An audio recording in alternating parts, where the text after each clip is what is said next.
দেশ ও জাতির স্বার্থে যখন বাংলাদেশের সব মুসলিম দলগুলো এক কাতারে এক পতাকার নিচে দাঁড়ালো, তখন সেই চরমোনাই আবারও পিছু হটলো। আমি বলবো না তার এই পিছু হটা দেশ ও জাতির সাথে মুনাফিকির সামিল। সত্য এবং ন্যায়ের লড়াইয়ে এই চ্যানেলটিকে অবশ্যই সাবস্ক্রাইব করবে। তবে আসুন জেনে নেই কোরআনের আলোকে চরমোনাইয়ের এই আচরণকে কি বলে।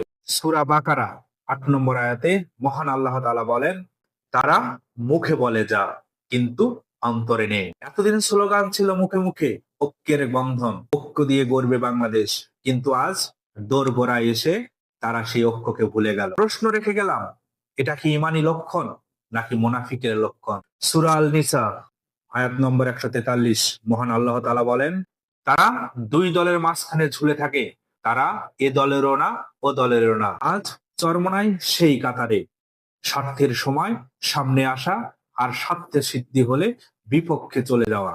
কোরআনের ভাষায় এটাকে মুনাফিক বলে। ভেবেছিল বাংলাদেশের জনগণ সব ইসলামিক দল এক কাতারে এক পতাকার তলে এসে দাঁড়িয়ে ইনসাফ কায়েম করবে বাংলাদেশে, কিন্তু চরমোনাইয়ের মুনাফিকের কারণে আজ তা বাংলার মানুষ দেখতে পেল না। সত্য এবং ন্যায়ের লড়াইয়ে এই চ্যানেলটিকে অবশ্যই সাবস্ক্রাইব করবে।